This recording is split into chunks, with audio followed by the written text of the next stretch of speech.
തിരുവനന്തപുരത്ത് സിനിമാ കോൺക്ലേവിന്റെ സമാപന ചടങ്ങിൽ സംവിധായകൻ അടൂർ ഗോപാലകൃഷ്ണൻ നടത്തിയ പരാമർശം ദളിത് സ്ത്രീ സംവിധായകർക്കെതിരെ നടത്തിയ പരാമർശത്തിനെതിരെ പ്രതിഷേധം കടുക്കുകയാണ്.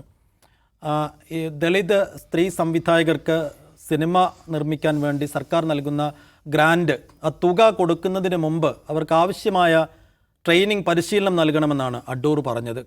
ആ വേദിയിൽ വെച്ചു തന്നെ Kerala Sangeetha Nataka academy vice chairperson ഉൾപ്പെടെ ആ പ്രതിഷേധം അറിയിക്കുകയും പിന്നീട് വലിയ തോതിലുള്ള പ്രതിഷേധം സാംസ്കാരിക രാഷ്ട്രീയ മേഖലകളിൽ നിന്നൊക്കെ അടൂരിനെതിരെ ഉണ്ടായി. അടൂരിനെ നയിക്കുന്നത് സവർണ ധാർഷ്ട്യമാണ്. ഈ കോടിക്കണക്കിന് വരുന്ന ദളിതരുടെ പിതൃത്വം ഏറ്റെടുക്കാൻ അടൂർ ആരാണ് എന്നൊക്കെ സണ്ണിയം കപ്പിക്കാട് ചോദിക്കുന്നുണ്ട്. പക്ഷേ അടൂരിനെ പിന്തുണച്ചുകൊണ്ടും അനുകൂലിച്ചുകൊണ്ടും തരത്തിലുള്ള പ്രതികരണങ്ങളാണ് സിനിമ രാഷ്ട്രീയ സാമൂഹിക മേഖലകളിൽ നിന്ന് വരുന്നത്. മന്ത്രി സജി ചെറിയാൻ എതിർപ്പുമായി വന്ന സമയത്ത് മന്ത്രി വി എൻ വാസവൻ അദ്ദേഹത്തെ അനുകൂലിച്ച് രംഗത്ത് വരുന്നത് നമ്മൾ കാണുന്നു. മുകേഷ് MLA അദ്ദേഹത്തെ അനുകൂലിക്കുന്നത് കാണുന്നു. ആ നിലയ്ക്ക് ഭിന്നസ്വരവും ഭിന്നാഭിപ്രായവുമാണ് അടൂരിൻ്റെ വിഷയത്തിൽ ഈ ഘട്ടത്തിൽ ഉയരുന്നത്. അപ്പോൾ അടൂരിൻ്റെ ഈ പരാമർശത്തെ എങ്ങനെ കാണണമെന്നാണ് നമ്മൾ ആദ്യം സംസാരിക്കുന്നത്. ഇഷാദ്, അടൂരിൻ്റെ വാക്കുകൾ എങ്ങനെയാണ് കാണേണ്ടത് പുതിയ പശ്ചാത്തലത്തിൽ? അല്ല, അടൂർ ഗോപാലകൃഷ്ണൻ ഇത്തരം വിഷയങ്ങളിൽ എടുക്കുന്ന നിലപാടുകൾ കഴിഞ്ഞ കുറേ കാലങ്ങളായി നമ്മൾ കണ്ടുകൊണ്ടിരിക്കുകയാണ്. അദ്ദേഹം മുഖ്യധാരയ്ക്ക് പുറത്തു നിൽക്കുകയും പലപ്പോഴും ഇത്തരം വളരെ പിന്തിരിപ്പനായിട്ടുള്ള അഭിപ്രായങ്ങൾ പറയുകയും അതിൽ ഉറച്ചു നിൽക്കുകയും അതിനുവേണ്ടി ശഠിക്കുകയും ചെയ്യുന്നത് നമ്മൾ കണ്ടിട്ടുണ്ട്. KR നാരായണൻ ഇൻസ്റ്റിറ്റ്യൂട്ടിലുണ്ടായ പ്രശ്നം നമുക്കറിയാം. അവിടെ ജാതീയമായ വിവേചനം നേരിടുന്നുള്ള പരാതി ഉയർന്നു വരുന്നു ഒരു ഡയറക്ടർക്കെതിരെ. ആ പരാതി ഉയർന്നു വരുന്ന ഘട്ടത്തിൽ അവിടെ വലിയ സമരം ഉണ്ടാകുന്നു. കേരളത്തിൻ്റെ ഏതാണ്ട് പുരോഗമന പൊതുബോധം മുഴുവൻ ആ പരാതി ഉന്നയിച്ച മനുഷ്യർക്കൊപ്പം നിൽക്കുമ്പോൾ ആ ഡയറക്ടറെ കൂടെ നിൽക്കുകയും ആ ഡയറക്ടർക്കെതിരായിട്ടുള്ള ആരോപണങ്ങൾ ഉന്നയിക്കുന്നവർ വാർത്തയിൽ ഇടം വരാൻ വേണ്ടി ചെയ്യുന്നതാണ് എന്ന വളരെ ദുർബലമായ വാദം ഉന്നയിച്ച അതിൻ്റെ കൂടെ നിന്ന ആളാണ് അടൂർ ഗോപാലകൃഷ്ണൻ. അപ്പോൾ അടൂർ ഗോപാലകൃഷ്ണൻ നമ്മുടെ ഒരു പുരോഗമന മൂല്യധാരയ്ക്കൊപ്പം എത്ര സഞ്ചരിക്കുന്നുണ്ടെന്ന് ചോദിച്ചാൽ നിരാശയാണ് നമ്മുടെ മുമ്പിലുള്ള ഉത്തരം. അദ്ദേഹത്തിൽ നിന്ന് ഇതേ നമുക്ക് എക്സ്പെക്ട് ചെയ്യാൻ കഴിയുമെന്ന് എനിക്ക് തോന്നുന്നു. എന്നാൽ അടൂർ ഗോപാലകൃഷ്ണൻ തുടക്കം മുതൽ തന്നെ ഭയങ്കര പിന്തിരിപ്പനായ ആളാണോ, അദ്ദേഹം ഈ ജാതീയമായ നിലപാട് വെച്ച് പ്രവർത്തിയിട്ടുള്ള ആണെന്ന് ചോദിച്ചാൽ അദ്ദേഹത്തിൻ്റെ സിനിമകൾ എടുത്ത് പരിശോധിച്ചാൽ അങ്ങനെയല്ല കാണാൻ പറ്റുക. കുറേ കാലം മുമ്പുണ്ടായിരുന്ന ഫ്യൂഡൽ സ്വഭാവം ഉണ്ടായിരുന്ന ഈ പറയുന്ന അപ്പർ കാസ്റ്റ് കുടുംബങ്ങൾക്കകത്ത് നിലനിന്നിരുന്ന പലതരം സംഗതികൾ, അതിനകത്ത് നിന്ന് അതിൻ്റെ ഭാഗമായി ഒളിച്ചേർന്ന പലതരത്തിലുള്ള മനുഷ്യവിരുദ്ധതകൾ, അതിനെല്ലാം എക്സ്പോസ് ചെയ്യുന്ന സിനിമകൾ ഉണ്ടാക്കിയാണ് അദ്ദേഹം, അല്ലേ? ആ അദ്ദേഹത്തിൻ്റെ സിനിമകളിലൂടെ നമ്മൾ അത്തരം പഴയ കാലത്തെ ഈ പറയുന്ന ഈ ജാതീയമായ ഡോമിനേഷൻ, അതിൻ്റെ അപകടവശങ്ങളെയൊക്കെ തുറന്നു കാണിക്കാൻ മടി കാണിച്ചിട്ടുള്ള ആളല്ല അദ്ദേഹം. പക്ഷേ അദ്ദേഹം ഇപ്പോൾ എടുക്കുന്ന പൊസിഷൻ എനിക്ക് തോന്നുന്നു, അപ്പോൾ എന്താണ് അദ്ദേഹത്തിന് സംഭവിച്ചിട്ടുണ്ടാവുക? എനിക്ക് തോന്നുന്നു അദ്ദേഹം ഒട്ടും അപ്ഡേറ്റഡ് ആവുന്നില്ല എന്നാണ്. അപ്ഡേറ്റഡ് ആവാൻ അദ്ദേഹം വിസമ്മതിക്കുന്നത് മാത്രമല്ല, താനും തൻ്റെ കാലത്ത് ചെയ്യപ്പെട്ട സിനിമയുമാണ് ഏറ്റവും ഉത്കൃഷ്ടമായത്, അതിനപ്പുറത്തേക്ക് ചെയ്യാനൊന്നും കേരളത്തിൽ ആരുമില്ല എന്ന് പറയുന്ന ഒരു ഈഗോ ഉണ്ടല്ലോ, ഒരുതരം ഉപരിബോധം. നമ്മുടെ കാലത്തൊക്കെ ആയിരുന്നു, പണ്ട് നമ്മൾ പറയില്ലേ, ഞങ്ങളുടെ കാലത്തൊക്കെ ആയിരുന്നു ഓണം എന്ന് പറയില്ലേ എപ്പോഴും എന്ന് പറഞ്ഞ പോലെ, ഞാനും എൻ്റെ സമകാലികതയും ചെയ്ത സിനിമ, എന്നെ ലോകം അംഗീകരിച്ച കാലം, ഈ കാലമായിരുന്നു കാലം. പുതിയ കാലത്ത് എടുക്കുന്ന സിനിമകളൊക്കെ വളിപ്പ് സിനിമകളാണ്, അതിലൊന്നും ഒരു കാര്യവുമില്ല. എൻ്റെ അത്രയും ക്വാളിറ്റിയുള്ള ആളുകൾ സിനിമ മേഖലയിലില്ല. പുതിയ ചെറുപ്പക്കാരെന്തൊക്കെയോ ഭ്രാന്ത് ചെയ്ത് കൂട്ടുകയാണെന്ന് വിചാരിക്കുന്ന ഞാൻ മാത്രമാണ് കേമൻ എന്നൊരു ബോധം അദ്ദേഹത്തെ പിടികൂടുകയും അത് സ്ഥാപിക്കാൻ അദ്ദേഹം നിരന്തരമായി ശ്രമിച്ച് പരാജയപ്പെടുകയും ചെയ്യുന്നത് കാണുന്നു. അല്ലെങ്കിൽ ഇപ്പോൾ അദ്ദേഹം പറഞ്ഞപ്പോൾ ഒരു ഇന്ത്യൻ എക്സ്പ്രസിൻ്റെ ഇൻ്റർവ്യൂവിൽ അദ്ദേഹം പറയുകയാണ്, അക്കാഡമിയിലൊക്കെ ഇപ്പോൾ ക്ലാസ് എടുക്കുന്ന ഏതോ ആഷിഖ് അബു എന്നൊക്കെ പറഞ്ഞ ആൾക്കാരൊക്കെയാണ് എന്നാണ്. ആഷിഖ് അബു കേരളത്തിലെ ഏറ്റവും പ്രധാനപ്പെട്ട സംവിധായകരിലൊരാളല്ലേ പുതിയ കാലത്തിൻ്റെ. അദ്ദേഹം മായാനദി പോലുള്ള സിനിമ എടുത്ത ആളാണ്, അല്ലെങ്കിൽ സോൾട്ട് ആൻഡ് പെപ്പർ പോലുള്ള സിനിമ എടുത്താണ്. കേരളത്തിൽ ഏറ്റവും കൂടുതൽ മാർക്ക് ചെയ്യപ്പെട്ട സിനിമകളാണ് പിന്നെയും സിനിമ എടുത്തുകൊണ്ടിരിക്കുന്ന. ആഷിഖ് അബുവിന് സ്കൂളിൽ പഠിച്ചിട്ടുള്ള സംവിധായകരായിട്ടുള്ള ആൾക്കാരാണ്. ദിലീഷ് പോത്തനെ പോലുള്ള ആൾക്കാർ അതിഗംഭീര പടങ്ങൾ എടുത്തുകൊണ്ടിരിക്കുന്നത് നമുക്ക് കാണാം. അപ്പോൾ ആഷിഖ് അബുവിൻ്റെ ഒരു സ്കൂൾ അല്ലെങ്കിൽ അവരുടെ ഒരു സംഘം എന്തുമാത്രം കോൺട്രിബ്യൂഷൻ മലയാള സിനിമയ്ക്ക് നൽകുന്നു. നമ്മളെ ഞെട്ടിപ്പിക്കുന്ന അത്ര സിനിമകൾ എടുക്കുന്നു.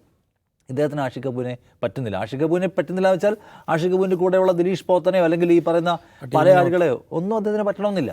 അദ്ദേഹം പറഞ്ഞത് അദ്ദേഹം അപ്ഡേറ്റ് ചെയ്യാൻ അദ്ദേഹത്തിന് ഭയങ്കരമായ പ്രയാസം. ഏറ്റവും ഉത്കൃഷ്ട സിനിമ, ഉദാത്ത സിനിമ, കലാമൂല്യമുള്ള സിനിമ ഞാനാണ് എടുത്തിട്ടുള്ളത്. അതുകൊണ്ടാണ് അദ്ദേഹം പറയുന്നത്, ആരെങ്കിലുമൊക്കെ വഴിയെ പോകുന്നവർക്ക് വിളിച്ച് പൈസ കൊടുക്കരുത്, സ്ത്രീകളാണെന്നതിൻ്റെ പേരിൽ പൈസ കൊടുക്കാൻ പാടില്ല, ദലിതരാണെന്നതിൻ്റെ പേരിൽ പൈസ കൊടുക്കാൻ പാടില്ല, പിന്നെ സർക്കാർ കൊടുക്കുന്ന സിനിമയ്ക്കെന്ന് പറഞ്ഞാൽ ഭയങ്കര പൈസ കൊടുത്ത് എടുക്കാൻ പാടില്ല, 50 ലക്ഷം വെച്ച് 3 പേർക്ക് കൊടുത്താൽ മതി, 50 ലക്ഷത്തിൽ ചുരുങ്ങി നിൽക്കുന്ന പടം എടുക്കണം എന്നൊക്കെ പറയുകയാണ്. എന്ന് മാത്രമല്ല, നിങ്ങൾ അവർക്ക് ട്രെയിനിങ് കൊടുക്കണം, നിങ്ങൾ മാനദണ്ഡങ്ങൾ പാലിക്കണം. ഇതൊക്കെ കേവലമായ ഈഗോ ആണെന്ന് ഞാൻ പറയാൻ കാര്യം വസ്തുതാ പരിശോധന ഇല്ലാത്തില്ല. കാരണം സർക്കാർ പൈസ കൊടുക്കുന്നത് വെറുതെയാണ്. സർക്കാർ 1 രൂപ ഒരാൾക്ക് കൊടുക്കുന്നില്ല, അതിന് അതിൻ്റെതായ പ്രോസസ്സ് ഉണ്ടാവും എവിടെയും, സിനിമയിൽ മാത്രമല്ല. സജി ചെറിയാൻ തന്നെ പറയുന്നുണ്ട്, വരുന്ന പ്രോജക്റ്റുകൾ ഓരോന്നും പരിശോധിച്ച് അതിൻ്റെ സാധ്യത പരിശോധിച്ച് ആ പ്രോജക്റ്റ് സമർപ്പിച്ചിട്ടുള്ള ആളുടെ സ്കില്ല് പരിശോധിച്ച് എല്ലാം പരിശോധിച്ചാണ് സർക്കാർ പൈസ കൊടുക്കുന്നത്, വെറുതെ പൈസ കൊടുക്കുന്നില്ല. അപ്പോൾ അത് പരിഗണിക്കാതെ ആർക്കോ 1.5 കോടി കൊടുത്തു എന്നല്ല അദ്ദേഹം സ്വീകരിക്കുന്നു. രണ്ടാമത്തെ കാര്യം, ഈ എടുക്കുന്ന സിനിമകളൊന്നും ക്വാളിറ്റി സിനിമ അല്ല എന്ന മട്ടാണല്ലോ അദ്ദേഹം പറയുന്നത്. അതിനെ പിന്തുണയ്ക്കുന്ന കുറേ ആൾക്കാരെയും വഷളന്മാരെയും ഇപ്പോൾ കണ്ടു. അവരെടുത്തിട്ടുള്ള സിനിമകൾ എത്ര അന്താരാഷ്ട്ര വേദികളിൽ ആദരിക്കപ്പെട്ട സിനിമകൾ, പുരസ്കാരങ്ങൾ കിട്ടിയ സിനിമയാണ്. എല്ലാത്തിനും കണക്കിട്ട് പറഞ്ഞത് ഞാൻ എൻ്റെ ഫോണിൽ അടിച്ചു വെച്ചിട്ടുണ്ട്. അതായത് സർക്കാർ പൈസ കൊടുത്ത് ഈ പ്രത്യേക പ്രോജക്റ്റിൻ്റെ ഭാഗമായി വനിതകൾ, ദലിതുകൾ, അവർക്ക് സിനിമ എടുക്കാൻ വേണ്ടി സർക്കാർ കൊണ്ടുവരുന്ന ഈ പ്രോജക്റ്റിൻ്റെ ഭാഗമായി എടുത്ത സിനിമകൾ, ലോകത്ത് ശ്രദ്ധിക്കപ്പെട്ട സിനിമകളും പുരസ്കാരങ്ങൾ വാഴിക്കൂട്ടിയ സിനിമയുണ്ട്. അപ്പോൾ ക്വാളിറ്റി ഇല്ല സിനിമയാണോ? അപ്പോൾ അദ്ദേഹത്തിൻ്റെ പ്രശ്നം എന്താണ്? ക്വാളിറ്റി ഇല്ലാത്തതിൻ്റെ പ്രശ്നമല്ല. അദ്ദേഹത്തിൻ്റെ പ്രശ്നം എന്ന് പറയുന്നത് ഏതെങ്കിലും തരത്തിൽ മാനദണ്ഡങ്ങൾ പാലിക്കാത്തതിൻ്റെ പ്രശ്നമല്ല.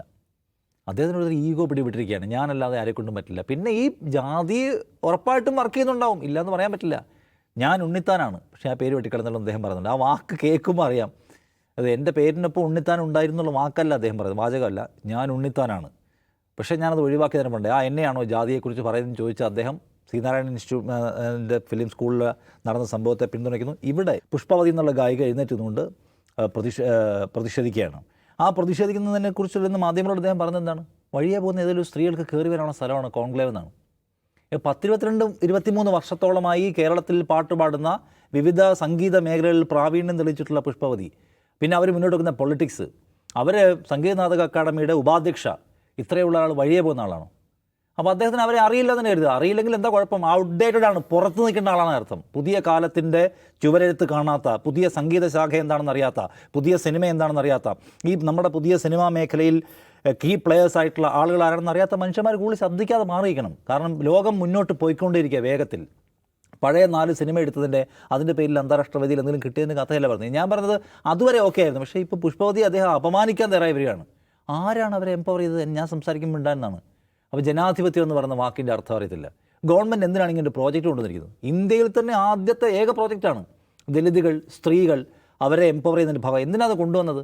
മുഖ്യധാരയിൽ ഇടവില്ലാത്ത മനുഷ്യർ. ഈ പരിപാടി ഇല്ലായിരുന്നുവെങ്കിൽ ഈ പറയുന്ന പ്രമാണിമാർ ദലിതർക്ക് ഇടം കൊടുക്കുമോ?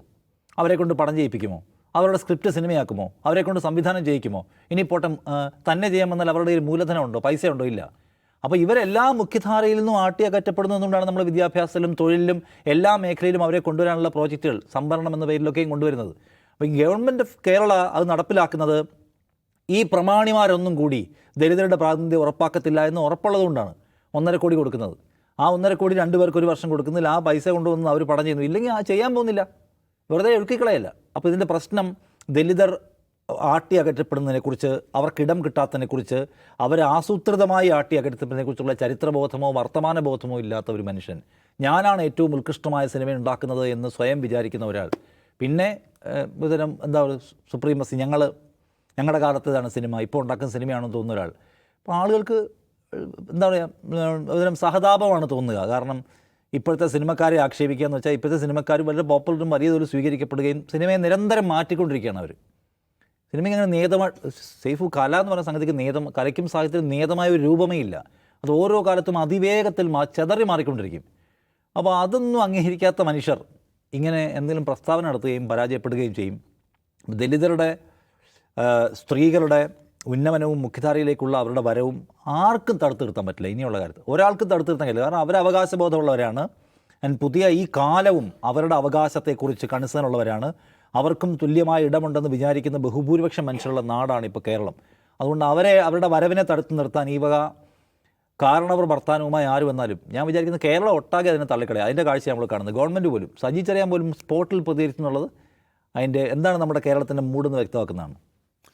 ജിംസ്, അടൂരിനെ നയിക്കുന്നത് ഈ പറഞ്ഞ പോലെ ഉള്ളിൽ ഊറിക്കിടക്കുന്ന ഈ സവർണ മേൽക്കോയ്മ ധാർഷ്ട്യമാണോ, അതോ നിഷാദ് സൂചിപ്പിച്ചതുപോലെ ഞങ്ങളുടെ കാലത്തായിരുന്നു സിനിമ എന്ന ഈഗോ കോംപ്ലക്സ് ആണോ?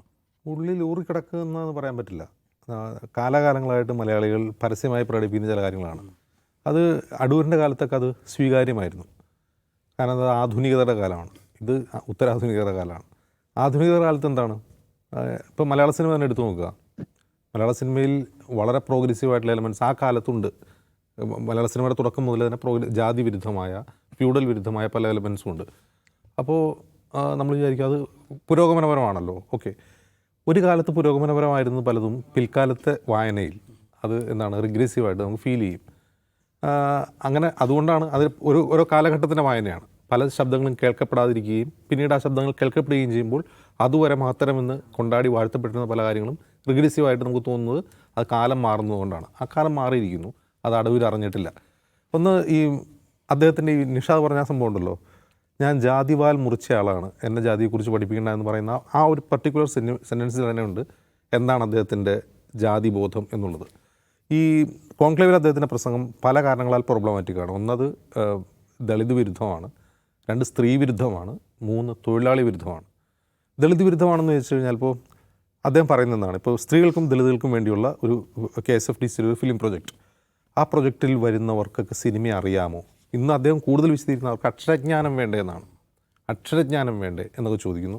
അവർക്ക് സിനിമ പഠിക്കാൻ അറിയാമോ? അറിയാവുന്നവർക്ക് പണം കൊടുത്താൽ പോലെ, അല്ലെങ്കിൽ അവരെ ട്രെയിൻ ചെയ്യിക്കേണ്ടേ എന്നൊക്കെയാണ് ചോദിക്കുന്നത്. ഇത് നമ്മൾ വേറെ എവിടെയോ കേട്ട മാതിരി തോന്നും. എവിടെയാണെന്നറിയോ? സംവരണത്തിൻ്റെ വിഷയം വരുമ്പോൾ മെറിറ്റ് വാദം ഉയർത്തും. മെറിറ്റിനല്ലേ, അതായത് യോഗ്യതയുള്ളവർക്കല്ലേ ജോലി കൊടുക്കേണ്ടത്, യോഗ്യതയില്ലാത്തവർക്ക് സംവരണം വഴി കൊടുത്തു കഴിഞ്ഞാൽ മൊത്തം മെറിറ്റ് പ്രശ്നമാവില്ലേ എന്ന് ചോദിക്കുന്ന അതേ ചോദ്യം തന്നെയാണ് അടൂർ ഇവിടെ ചോദിക്കുന്നത്. അടൂരിന് അത് മനസ്സിലാവില്ല. ഇന്ന് അടൂരിനെ പിന്തുണച്ച വാസവനും മുകേഷിനെയും പോലുള്ളവർക്ക് അത് മനസ്സിലാവില്ല. അത് മനസ്സിലാവാത്തതിൻ്റെ കാരണം അവർ ഏതാണ് സംവരണ വിരുദ്ധതയുടെ ആ കാലത്താണ് അവർ ഓടിക്കൊണ്ടിരിക്കുന്നത്. രണ്ടാമതായി സ്ത്രീകൾക്ക് വേണ്ടിയുള്ള പ്രൊജക്റ്റ് കൂടിയാണത്. ഇപ്പം സ്ത്രീകൾക്ക് വേണ്ടി പ്രൊജക്റ്റിൽ നിരവധി സംവിധായകർ പുതുമുഖം ആയിട്ടുള്ള ആളുകൾ വന്നിട്ട് സിനിമ എടുത്തിട്ടുണ്ട്. വളരെയധികം അപ്രീഷിയേറ്റ് ചെയ്യപ്പെട്ട സിനിമകൾ ഉണ്ടായിട്ടുണ്ട്. അപ്പോൾ സ്ത്രീകൾ ഇവരെന്തുകൊണ്ടാണ് വരുന്നത്? ഇവർക്ക് ഒരു ഓപ്പണിംഗ് കിട്ടുന്നില്ല, അവർക്ക് ചാൻസ് കിട്ടില്ല, ഇവരെ പ്രൊഡ്യൂസർമാർ സെലക്ട് ചെയ്യില്ല, അല്ലെങ്കിൽ ഇവരുടെ പ്രതിഭയെ മുഖ്യധാരയോ ഇനി ഇൻഡിപെൻഡൻറ്റ് സിനിമയിലാണ് ഇപ്പോൾ അംഗീകരിക്കില്ല, അവർക്ക് ഫിനാൻസ് ചെയ്യാൻ ആളുണ്ടാവില്ല. അപ്പോൾ എന്ത് ചെയ്യുന്നു? സർക്കാർ അവന് സഹായിക്കുകയാണ്. സർക്കാർ ഒരു പ്രൊസീജിയറിലാണ് അവരെടുക്കുന്നത്. അപ്പോൾ അങ്ങനെ പുതുതായിട്ട് വരുന്നവർക്ക് കൊടുക്കാൻ പറ്റുമോ? പെണ്ണുങ്ങൾക്ക് അവർക്ക് അക്ഷരജ്ഞാനമുണ്ടോ, സിനിമ അറിയാമോ എന്നാണ് അദ്ദേഹം ചോദിക്കുന്നത്. ഇത് സ്ത്രീ വിരുദ്ധയല്ല. എന്താണ്? അടൂർ ഗോപാലകൃഷ്ണൻ ആദ്യമായി സിനിമ എടുത്തത് എങ്ങനെയാണ്? അടൂർ ഗോപാലകൃഷ്ണൻ്റെ ഓൾമോസ്റ്റ് എല്ലാ സിനിമകളും ആരാ പ്രൊഡ്യൂസ് ചെയ്തത്? അത് മറ്റേ സെൻട്രൽ പിക്ചേഴ്സ് എന്ന് പറഞ്ഞ ഒരു മുതലാളി, അദ്ദേഹം കലയോട് താല്പര്യം ഉണ്ടായിരുന്നു. അദ്ദേഹം നിരന്തരം സിനിമകൾ എടുത്തു. നിരന്തരം സിനിമ എടുത്തുകൊണ്ട് അദ്ദേഹം സിനിമ അല്ലെങ്കിൽ അടൂരിൻ്റെ പടം നമുക്ക് ഇന്ന് ആരെങ്കിലും പ്രൊഡ്യൂസ് ചെയ്യാൻ തയ്യാറാവും? ഇല്ല. അപ്പോൾ അങ്ങനെയൊക്കെയാണ് എല്ലാവരും വരുന്നത്. അപ്പോൾ സർക്കാർ അരികുവൽക്കരിക്കപ്പെട്ട ആളുകൾക്ക് സിനിമ എടുക്കാൻ സർക്കാർ സഹായിക്കുമ്പോൾ അദ്ദേഹത്തിന് അസ്വസ്ഥത തോന്നുന്നതിൻ്റെ ഒരു കാരണം ഈ മാർജിനലൈസ്ഡ് കമ്മ്യൂണിറ്റീസ്, അതിപ്പോൾ ദളിതുകളാവട്ടെ സ്ത്രീകളാവട്ടെ, അതുള്ള അദ്ദേഹത്തിൻ്റെ ഏതാണ് പ്രശ്നങ്ങളാണ്. അത് അഡ്മിറ്റ് ചെയ്യാൻ അദ്ദേഹത്തിന് കഴിയില്ല, അദ്ദേഹത്തെ പിന്തുണയ്ക്കുന്നവർക്കും കഴിയില്ല. മൂന്നാമത്തെ കാര്യം തൊഴിലാളി വിരുദ്ധതയാണ്. അത് ഏറ്റവും ഗ്ലെയറിംഗ് ആയിട്ടുള്ള പ്രശ്നം. ഒരു തൊഴിലാളി വർഗ്ഗ പാർട്ടിയുടെ സർക്കാർ ഭരിക്കുന്ന സമയത്ത് ചാലക്കമ്പോളത്തിലെ തൊഴിലാളികൾ തിയേറ്ററിൽ കയറി വന്ന് ബഹളം ഉണ്ടാക്കി എന്നൊക്കെ അദ്ദേഹം ആവർത്തിക്കുകയാണ്. അത് ഒരു പ്രാവശ്യം പ്രസംഗിച്ചു പോയതല്ല, അദ്ദേഹം വീണ്ടും അത് ആവർത്തിക്കുകയാണ്. അദ്ദേഹത്തെ തിരുത്താൻ കഴിയില്ല. കാരണം അത് ഈ ഒരു പഴയ കാലത്തിൻ്റെ ഒരു കൺവിക്ഷനാണ്. ആ കൺവിക്ഷൻ പേർന്ന ധാരാളം ആളുകൾ ഇന്നും ഉണ്ട്. ഇപ്പോൾ ഈ അടൂരിനെ പിന്തുണച്ചുകൊണ്ട് സോഷ്യൽ മീഡിയയിൽ ധാരാളം ആളുകൾ ഇപ്പോൾ എഴുതുന്നുണ്ട്, അങ്ങനെയാണ് ഇങ്ങനെയാണെന്ന് പറഞ്ഞിട്ടുണ്ട്. ഇവരൊക്കെ ഈ ഒരു ബോധത്തിൻ്റെ പുറകെ തന്നെയാണ്. ഇതിനെ മലയാള സിനിമയും മലയാളി സമൂഹമൊക്കെ പൊളിച്ചടുക്കിയിട്ട് കാലം കുറയായി. ഈ ദളിതുകൾക്കെതിരെ ഇപ്പം ഇന്ന് ദിനു വെയിൽ അതിനെതിരെ കേസ് കൊടുത്തിട്ടുണ്ട്. അതൊരു നല്ല നീക്കമാണ്. കാരണം എന്ന് വെച്ചാൽ ഇത് ആർക്കും എന്തും വായി തോന്നിയത് പറയാം. തൻ്റെ തെറ്റായ രാഷ്ട്രീയ ബോധ്യത്തിൻ്റെ അടിസ്ഥാനത്തിൽ ആർക്കെതിരെയും ഏത് കമ്മ്യൂണിറ്റിയെയും അവഹേളിക്കാം എന്ന ആൾക്ക് തോന്നരുത്. അതിൽ ശരിക്കും പോലീസ് കേസെടുക്കുകയാണ് വേണ്ടതാണ് എനിക്ക് തോന്നുന്നത്.